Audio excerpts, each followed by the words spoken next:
సందర్భంగా ఏవైతే చెదురుమదురు ఘటనలు జరిగినాయో దాన్ని ఉద్దేశించుకొని కొన్ని విషయాలు చర్చించడానికి వచ్చాము. కొన్ని అపోహలు, కొన్ని వాస్తవాలు అన్నీ ఎలాగైతే బయట ప్రజలకు వెళ్తున్నాయో, ఇది రాంగ్గా పోర్ట్రేట్ అవుతున్నాయో కొన్ని విషయాలు, వాటన్నిటి మీద సంజాయిషి చెప్పడానికి వచ్చాను. అలాగే మా మీద కూడా కొన్ని విమర్శలు వచ్చాయి, వాటికి ఆన్సర్ ఇవ్వడానికి వచ్చాను.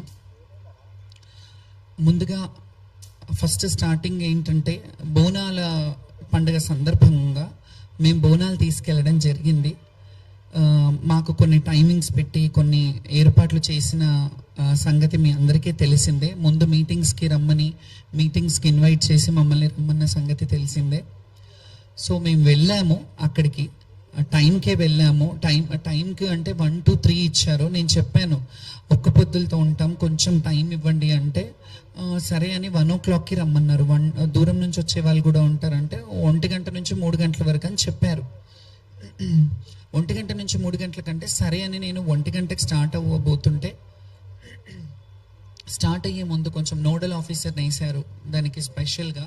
సో నోడల్ ఆఫీసర్ గారు, మీరు ఇప్పుడు రాకండి, సీఎం గారు వచ్చారు, మళ్ళీ డిస్టర్బెన్స్ అవుతుంది, అందరికీ డిస్టర్బెన్స్ అవుతుంది, మీరు కొంచెం ఆగిరండి అన్నారు. ఆగిరండి అన్నప్పుడు మేము 2 గంటలకి 2:30 అయింది, ఆల్మోస్ట్ 2:30 వరకు మేము 2 గంటలకి స్టార్ట్ చేశాను. అక్కడ నుండి విపరీతమైన జనాలు, వేలాది మంది భక్తులు, జనాలు, మమ్మల్ని బోనాలు చూడడానికి వచ్చేవాళ్ళు, వీళ్ళందరూ ఉంటారు కాబట్టి మేము ఆ టైంకి సరే, సీఎం గారు వచ్చినప్పుడు ఆయన రాష్ట్రానికి అధినేత, చీఫ్ మినిస్టర్ కాబట్టి ఆయనకు ఆ రైట్ ఉంటుంది కాబట్టి ఆయన వచ్చిన టైం ఆగమన్నప్పుడు ఆగాము, సమంజసమే. కానీ మేము ఆగినప్పుడు మేము మళ్ళీ వాళ్ళు వెళ్ళిపోయాక మమ్మల్ని ఏ టైంకి అయితే రమ్మన్నారో ఆ టైంకే వచ్చాము.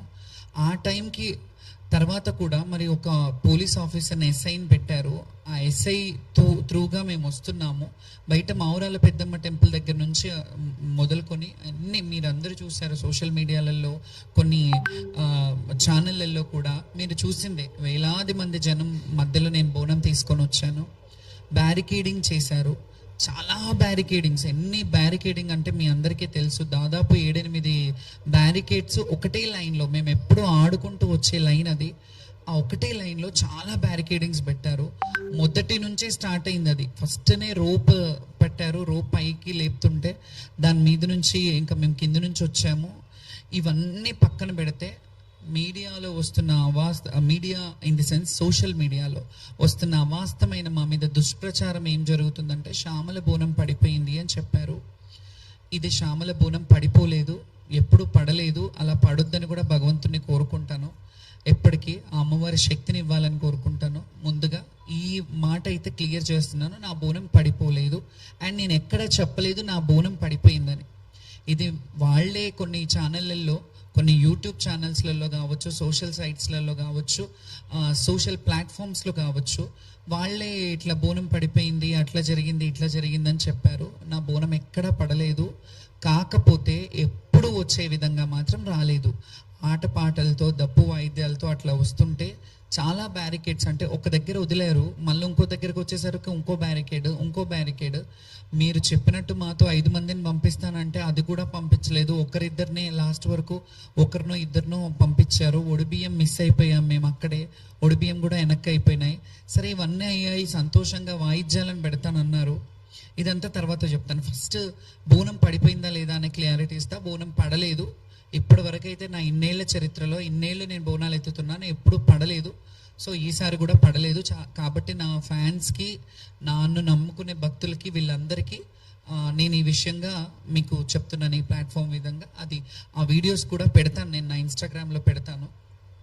నేను వెళ్ళి బోనం ఎక్కించేది. కాకపోతే అసంతృప్తితో వెళ్ళిన మాట వాస్తవమే. ఎందుకంటే ఎప్పుడు ఆనందంగా ఆటపాటలతో, మీ అందరికీ తెలుసు, గత వీడియోలు చూస్తే వాయిద్యాల నడుమ, డప్పు సప్పుళ్ళ నడుమ అమ్మవారి పూనకంతో వెళ్ళే వాళ్ళము. ఎక్కడికక్కడ నిర్బంధనం మెల్లిగా అంటే ఇది ఒక టార్గెటెడ్ విషయంలాగా జరిగినట్టు అనిపించింది నాకు. ఎందుకంటే ఇందులో జరిగిన తప్పిదం ఏంటంటే, మాకు యాక్చువల్లీ పోలీస్ డిపార్ట్మెంట్ నుంచి ముందుగా ఒకరోజు ముందు కాల్ చేశారు. వెళ్ళాం, మీటింగ్కి రమ్మనంటే వెళ్ళి వాళ్ళు చెప్పిన టైమింగే, మీరు లక్షలాది మంది వస్తారు, ఈ లక్షలాది మందికి ఇబ్బంది కావద్దంటే మీరు మీ ఈ టైంలో రండమ్మా, మీకు ఏ ఇబ్బంది ఉండదు, మిమ్మల్ని సాఫీగా పంపిస్తాము. మోర్ ఓవర్ అందులో ఇంకో మాట చెప్పింది ఏంటంటే, హామీ ఇచ్చింది, ఇది కూడా వీడియోలు ఉన్నాయి, నేను పెడతాను ఇవి.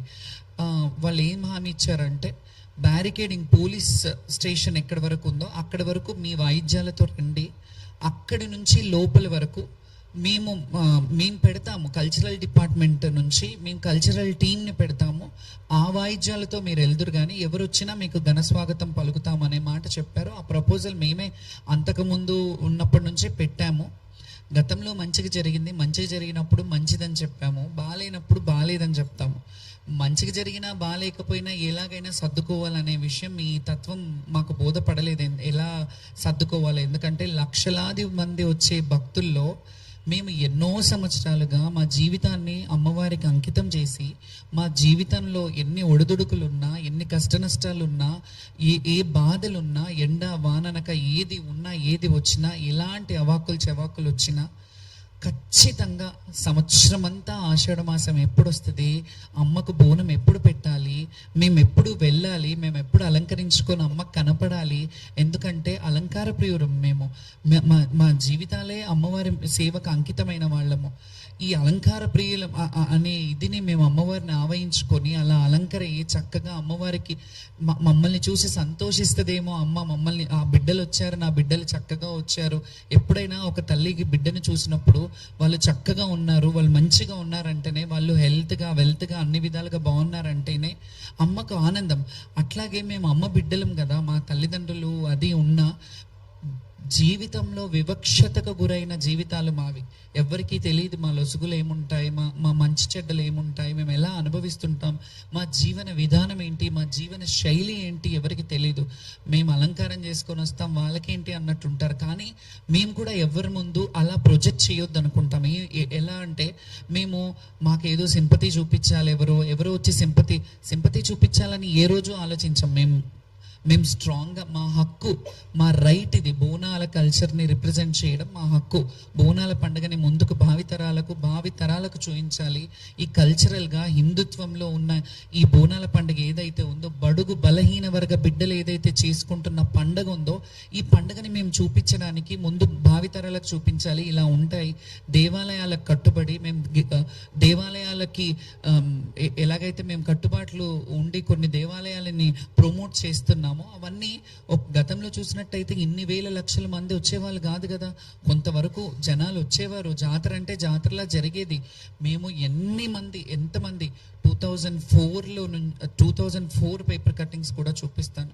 నేను చాలా పేపర్ కటింగ్స్ కూడా తీసుకొచ్చాను, ఎందుకంటే మీకు చరిత్ర తెలియాలి. నేను ఎప్పటి నుంచి అమ్మవారి సేవ చేస్తున్నాను, ఎప్పటి నుంచి లైమ్ లైట్లో ఉన్నాను. లైమ్ లైట్లో నేను నిన్న వచ్చి ఏదో ఆమె కొందరు ఏమని వాపోయారంటే సోషల్ మీడియాలో, ఆమె పబ్లిసిటీ స్టంట్ కావాలి అని అన్నారు. పబ్లిసిటీ స్టంట్ కావాలంటే ఈ ప్లాట్ఫామ్ అక్కర్లేదు. నేను 2011లో వీరంగం అనే సినిమా చేశాను. నేను అందులో హీరోయిన్ని, అందులో జోగిని వ్యవస్థ గురించి నేను పెట్టాను. నాకు లైమ్ లైట్ కొత్త ఏం కాదు. నేను పుట్టి బుద్ధెరిగినప్పుడు